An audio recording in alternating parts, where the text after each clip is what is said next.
Boys will be boys, some longer than others.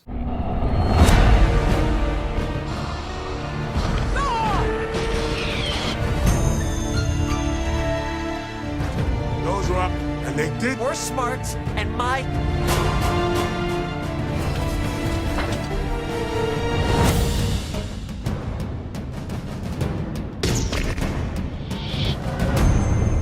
He told me enough. No, I.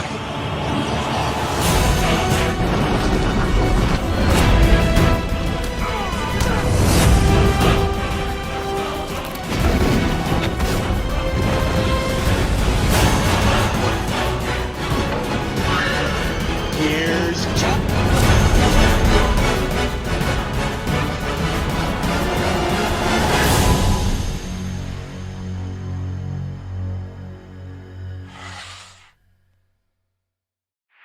Hey everyone, it's Don G. Corleone here, and I'm here with a brand new movie review. And this movie review is going to be for a more modern Adam Sandler comedy, pretty much the first one of the 2010s decade, and it's for none other than Dennis Dugan's 2010 film, Grown Ups. What is the plot of Grown Ups? Well, in 1978, there were 5 12-year-olds with this basketball championship. Now, like about 30 years later, they gather with their families to mourn their dead coach, and a weekend of house on a lake where they used to party.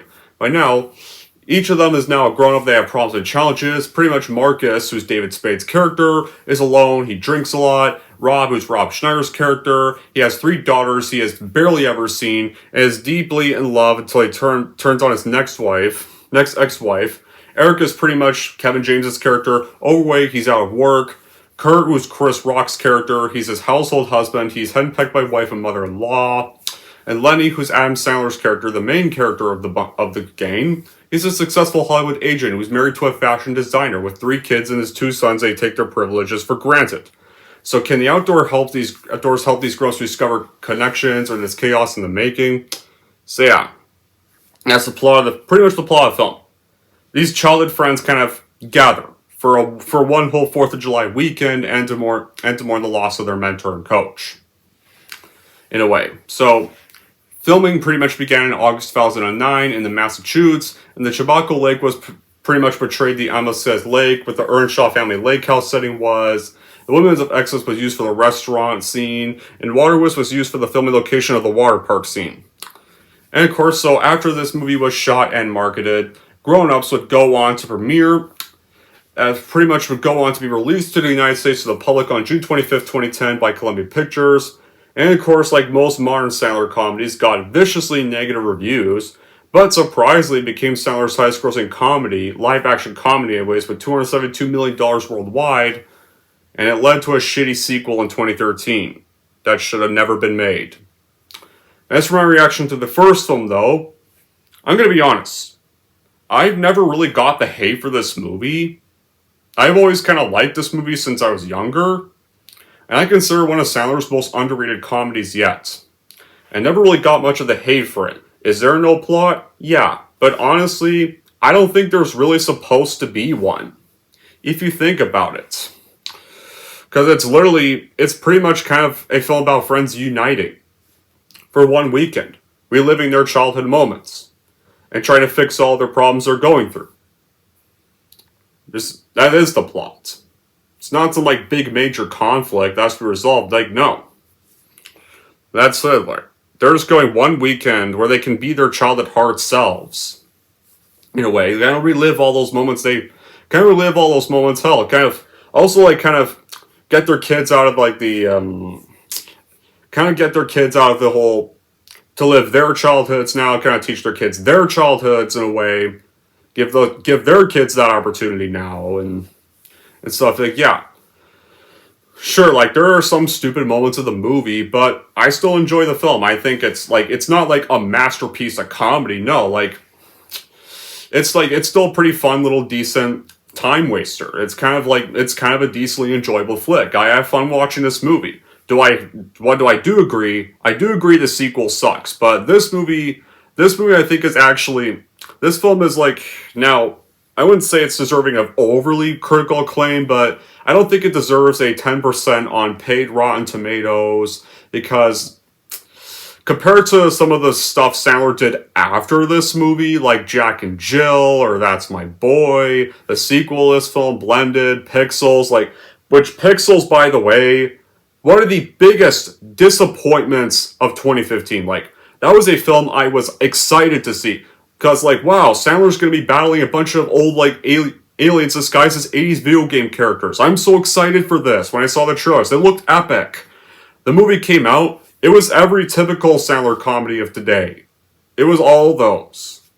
And that was so disappointing. I had hope for that film, and it turned out to be such a huge disappointment. But this film, this was probably the last funny comedy he did. Before Uncut Gems revived his career, this was probably the last film from him I enjoyed for a while. Sure, not everyone's gonna like the same things, and that's alright, but I actually did laugh throughout this film, and I actually quite a few people I know actually don't mind this film, and they do enjoy it like I do. I think it's pretty great. It's quite good, and the plot flows well. There's no scene that seems out of place. Everything works well together, and some characters their story arcs they kind of go by a little too quickly, or they're rushed, or they do seem a little incomplete and patchy. But you're not going to pick up on it much during the first viewing, though. Sure, after a few rewatches as the years of progress, I can kind of see that happening. But honestly, at the comedy of this movie, yeah, there's some gross out bits, but I think compared to some of the later Sandler stuff, I think this one probably has the least gross out, and Rob Schneider, who's known for in his Sandler movie cameos, he's known for either playing a racist stereotype. Surprisingly here, I'd say this, The Benchwarmers, the first Deuce Bigelow, for the Happy Madison stuff he's done, these are probably the most tolerable roles he's done. This movie in particular, this is one of the first few times where he's not playing those racial stereotype cameos and actually playing a normal character here. And it was actually, in fact, I actually thought he was one of the funniest parts of the film.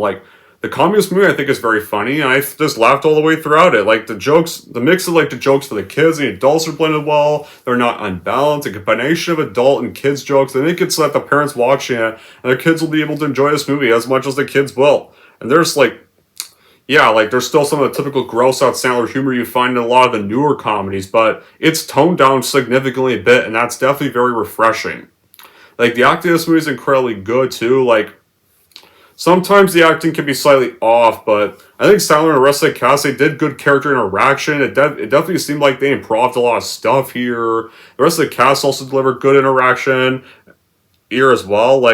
There wasn't too much overacting in this movie at all, and it actually did seem pretty natural. The comedic timing of the actors make the movie that much more entertaining and funny as well. And also, of course, these five also have wives of their own here. And I think the actresses all did well too. Salma Hayek playing Sandler's wife, Maria Bello, who I'm not really big of a fan of, especially who I know from that shitty third Mummy film, Tomb of the Dragon Emperor, where she played the wannabe Rachel Weisz, the discount Rachel Weisz, and came off as just awful. Surprisingly, was much better here. Maya Rudolph plays Chris Rock's wife, and honestly, that's probably. Honestly, her character, I was not the biggest fan of, because there's times where her character came off as a little bitchy at times, but same Salma Hayek's character times two. But thankfully Hayek's character does at least kind of improve as the film progresses, and but I thought even they were kind of funny in their parts. They had some great moments in the film, too, as well. How do we even start off the film? Well, we start off the film where they're kids, they're at their basketball game, it's in 1978, and they pretty much win their junior high basketball championship, and then they go celebrate this lake house, the Earl Shaw Lake House, with their coach named Buzz, and Buzz has them promise that they'll be champions, and they have this often signature sound when they think of him too, and then it gets to 32 years later. It's a little error right here because when this scene happens, it says 30 years later when it really should not. Should not, because this is supposed to be set in 2010.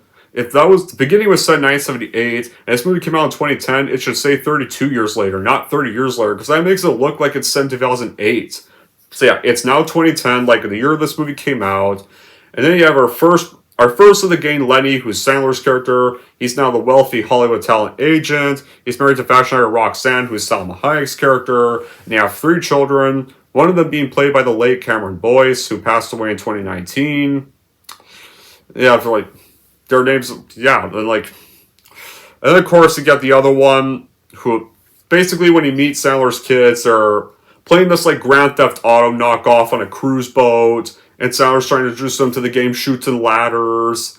And like one of the kids like, let me guess, the winner gets a training bra? Yeah, the game sounds like it sucks. And Sandler's watching them play their Grand Theft Auto like knockoff game. It's like, what's the point of this? Like, you chop people's head off? Oh, and you can drown them. And apparently, like, one of the score points is where the player pushes a granny off the boat. Granny overboard. Terror. Here's, well, what else can I think of? Yeah, and they also have this nanny who's brings them like hot chocolate. Like, God, this is a good time. What are you trying to do? Poison me? Like, or else like where they're texting their nanny, or would you guys stop texting a nanny? Just walk down the hallway. You text people all the time. I text people for my job, so I can have the money to pay for your texting. And then of course, then you made our other character, Kevin James's character, Eric, who's stages that he's this owner of a future furniture company, and he has 2 children as well. Like his youngest, who's his son, is still breastfed by his wife, who's Maria Bello's character. They have Chris Rock's character as a stay-at-home father. He has 2 children. Then, of course, his wife is pregnant with a 3rd child, and their mother lives with them as well. Marcus, David Spade's character, he's a slacker or womanizer. Then you have Rob Schneider's character, who's married to a much more older wife. Yeah. They pretty much all then immediately get the news that their coach has passed on. And that pretty much sets up the whole purpose of the film.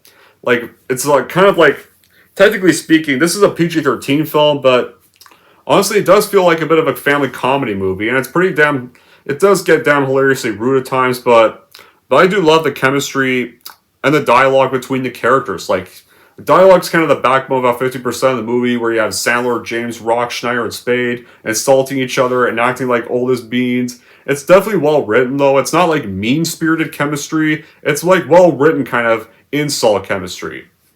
Right there. And like,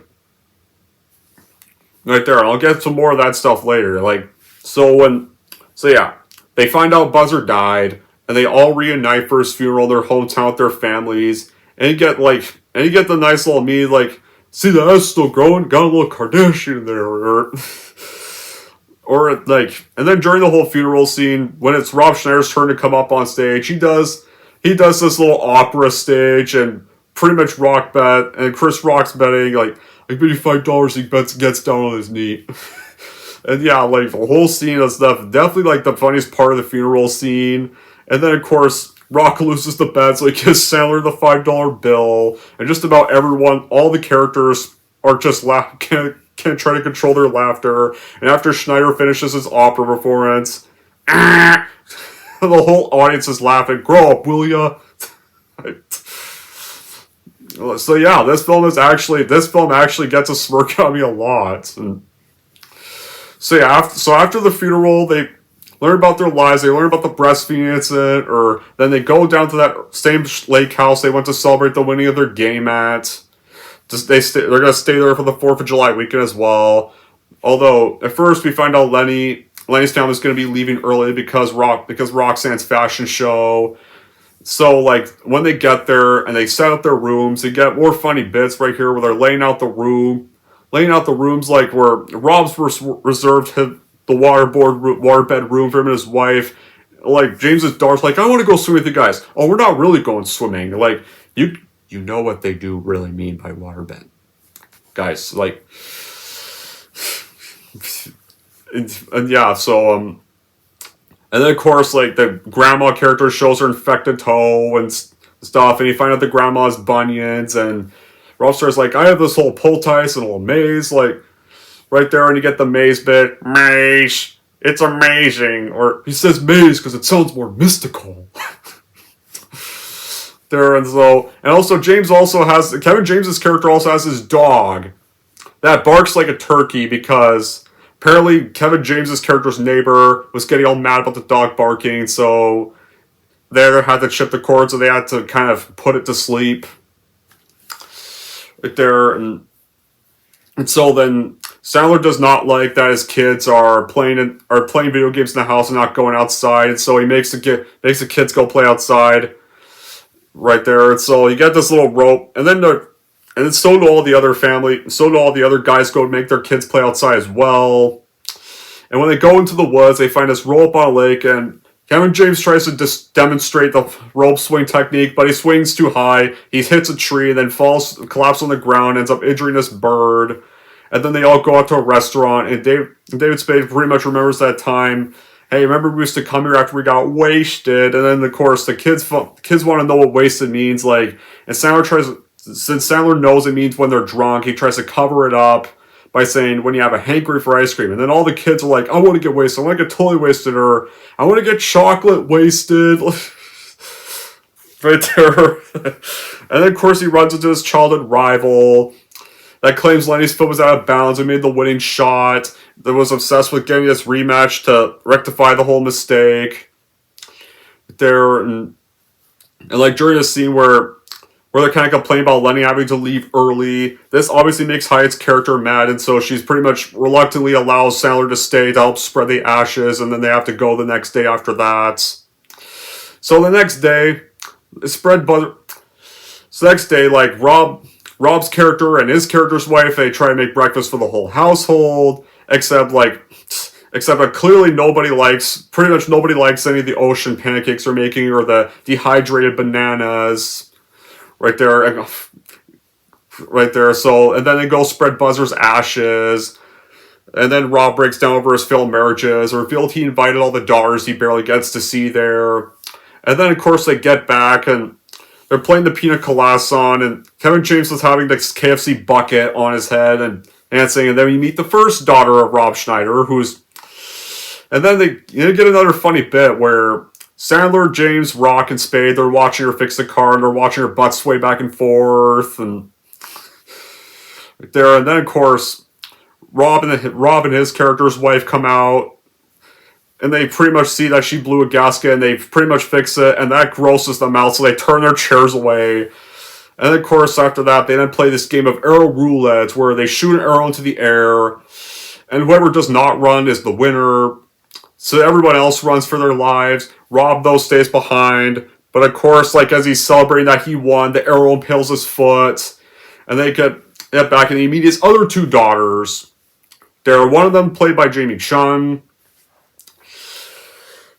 Of course, then of course Rob's wife tries to use the whole poltergeist maze thing, but Rob just snaps her, going, "Shut up! That polter shit doesn't work. It never worked. Are you insane? Get some alcohol in this bitch. You should know about that. You were born during the Prohibition."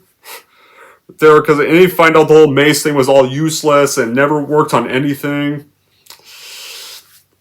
The film just reminisces how life was like back at a time when technology was not persuasive and prevalent. A time of growing up meant getting together with our kids and having fun in the real world, not through this computer communication.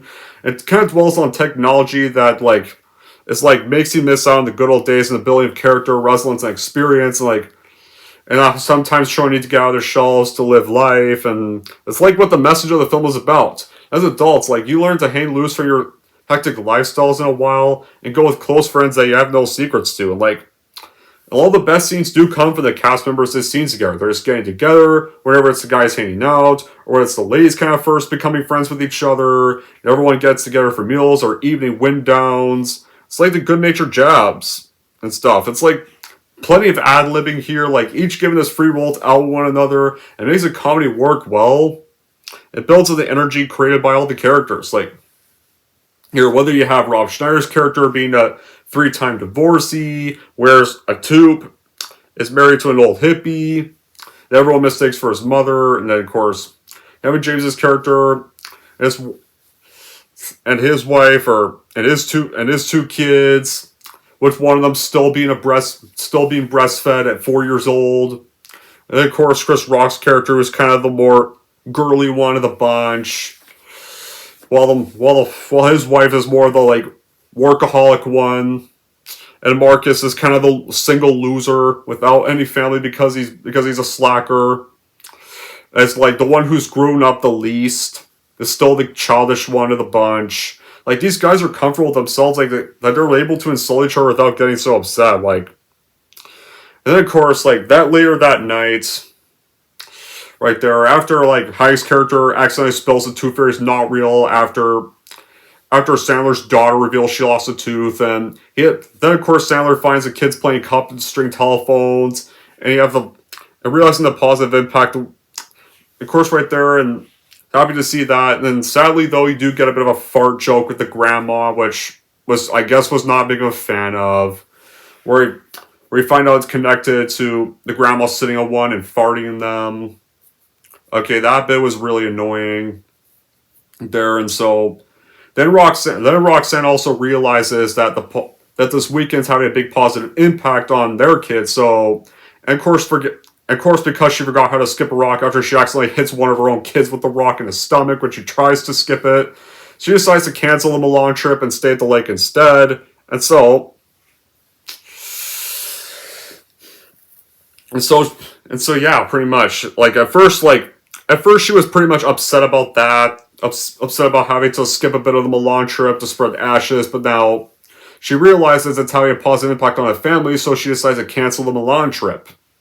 And so everyone pretty much goes to this water park, Water Whiz, right there, and pretty much Marcus is having this weird little flirt crush on two of Rob Schneider's daughters and buying them skippy bikinis, but buys the youngest one a much more appropriate swimsuit. Eric finally gets his son to stop being breastfed and starts making him drink more normal milk, and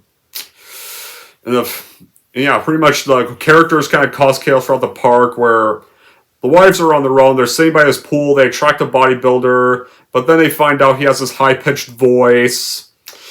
Rob Schneider's character is annoyed that David Spade's kind of being flirty with his daughters and keeps trying to get them away from him. And of course, he gets mad at a flight attendant that insults his youngest one. Pretty much goes, "How are you guys just here? No, you might be confused for someone else. No, I don't think so, because you three are the hottest girls in my life. Hey, what? These are my daughters. Her definitely, because she's fugly, just like you."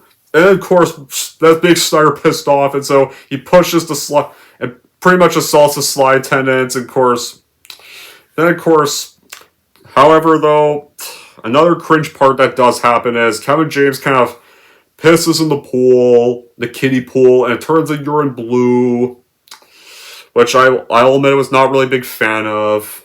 And then you get this whole zipline attraction at the water park where Sandler's group, they meet up with their childhood rivals again, and this time one of them has a son, and his teammate, and one of the rivals' friends, played by Steve Buscemi. And Steve Buscemi's character is told to use the zipline on his feet, outsmart them, and then he gets injured because his foot is stuck in the zipline thing. But yeah, there is still a lot of heart in this film at all. Like, you can tell the characters do care about their families and their coach. They're happy to reunite, see each other again. There's the going back to older times lesson of the film. They kind of empathize with getting outdoors instead of staying inside all day and being spoiled. It's like fun to see how the kids learn to appreciate the simplicity of being outdoors. And now the grown-up characters connect with each other and their kids. And start befriending their families. An underlying theme like that, yeah, it's an underlying theme. There's cherished old friendships, the importance of family resonates throughout. You get the depth and emotional resonance to the story, and the characters' genuine care for one another, the heartful moments, they make you feel like a part of that close-knit circle. And Dennis Duggan does perfectly balance the comedic and emotional aspects of the film, and it creates this perfect little movie that's both funny and surprisingly touching at the same time. Sure, there's some jokes that don't work, but this film really does gets both the whole touching bits and the funny bits of the film, where they kind of go on and confess about the truths about their lives, how sometimes they're not a big fan of their lives and stuff, and how they miss the old times. Like, sometimes, like, honestly, rewatching this film now, I kind of am starting to kind of reason with these characters, where I'm kind of starting to really miss some of my old times, you know? And I do wish I could go back to that stuff. Like, the pacing is really energetic, and in its shoes, like, there's never a dull moments. Like, the picturesque setting and vibrant cinematography, they further enhance the film's feel-good atmosphere.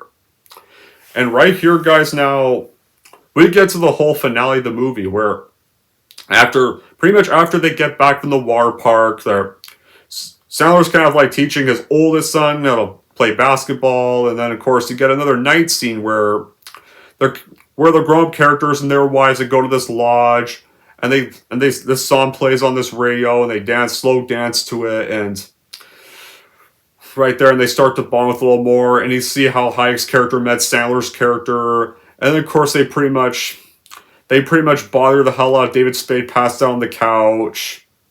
Right there, they're pretty much just laughing about the day, and then they put Spade in the closet. Right there, and then the next day, like, Rob Schneider at first thinks that Spade's character slept with one of his daughters.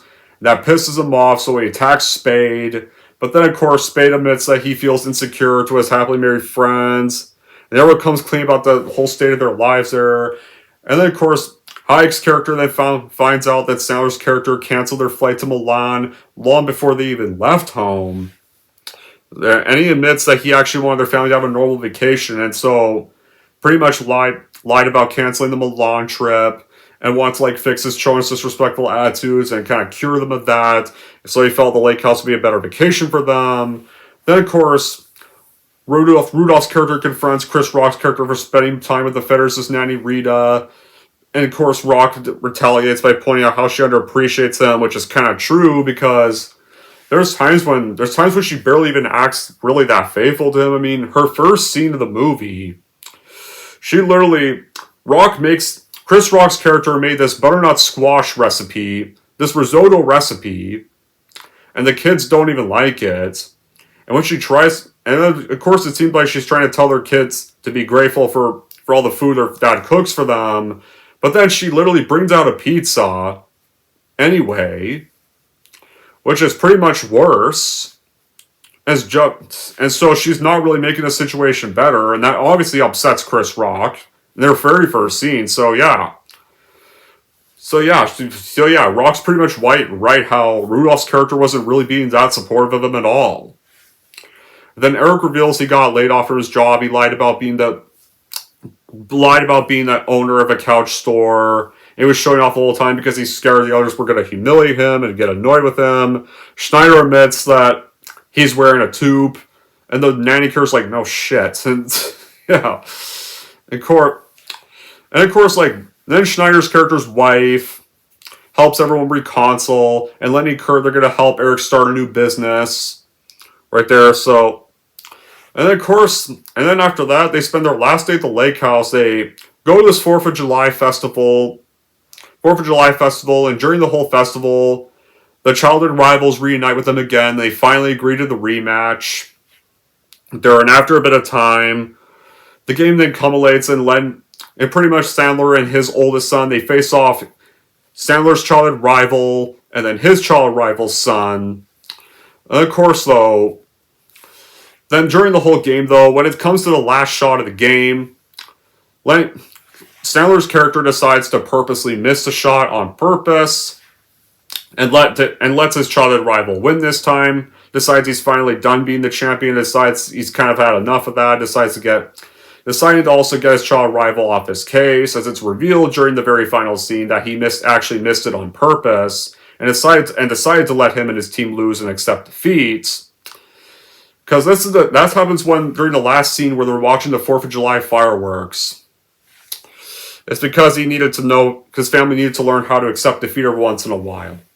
And stuff. And like, he accepts that it's kind of really just a game. No, and it kind of doesn't really matter to him much anymore. But then, of course, Marcus is all drunk again and challenges the whole entire crowd to Arrow Roulette, and the crowd flees in panic. Wally, though, because he was like there to see Sandler's character lose, he got out of the hospital because he's in a full body cast after the whole water park incident. He's left there because he can't move, and so he's struck in the foot by the arrow, and then says, "We win again," and then faints, and then the movie's over right there. Like, yeah, that's pretty much how the end of Grown Ups. And to be honest, though, even though that's the end of the movie, I do wish that we kind of ended ended with the scene of them leaving the lake house the next morning, but I guess it was a fine way to end the movie, though. I mean, everyone's kind of resolved their problems. They've now kind of going to fix themselves, their lives. They've reconnected again. Of course, like they're... So with that being said, is there some bad qualities? Well, yeah, sure. I mean, there is some of the typical gross out Sandler humor, like where the piss in the pool scene I did not like. I don't like some of the...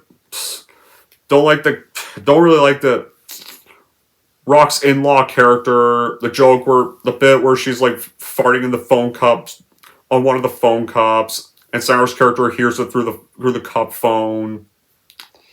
Okay, that bit I didn't really like. I didn't like some of the fart jokes for their character. And some of the humor can be, I guess, a little cruel times. But there's times when like the cruelty overpowers the humor. There's like the case in point there. There is definitely a lot of fun film, but much of it does get unpleasant on call for, like where Rob Schneider's character is married to this old woman that gets poked fun at, and there's this target for humor. Like some of it does get a little nasty at times, and the gag of Kevin James's youngest son still having to be breastfed it's not really that funny either, right there, and it's kind of overplayed. Or the bit where James's youngest son's like, "Mommy, can I have some of her milk?" Like pointing at Hayek's character. That was a cringy joke. I didn't really laugh at that either. And some of the kid characters, they do start off a bit bratty when you first meet them, but they also do improve as the film progresses. Other than those, I think Grown Ups is one of Sandler's most underrated comedies, but sadly though, it's a comedy that only works one time. It did not need a shitty sequel. I probably would like this film a little better if it wasn't for that piece of shit sequel movie we got in 2013, which will get eventually an epic rant. God, I hate that sequel so much. But yeah, it's definitely an underrated Sandler comedy, and it was like one of the last funny films he did for a while. So in the end, I think only the first Grown Ups is worth watching and buying if you do kind of miss the old golden age of Sandler and want to relive that bit again. Anyways, that's it for my epic review of Grown Ups. If we're wondering how to rate Grown Ups, here's how I'm going to rank this movie. So overall, if you love typical vacation comedies and want some of the old Sandler humor back again, then I would personally watch it by Grown Ups for your collection, no doubt. And if you're wondering how I'm going to rate Grown Ups, I'm going to give Grown Ups an 8 out of 10. And there we go, guys. That wraps up my review for Grown Ups, and yeah, you'll probably notice this little hat I'm wearing because, yeah, I'm going to be wearing this hat when I do videos now. And now I want to know in the comments down below what you guys thought about Grown Ups, and if you guys like me wearing this hat. And until then, guys, that'll be it for this review. Thank you all for watching. If you like this and want to see more, and don't forget to like and subscribe to Don G. Corleone.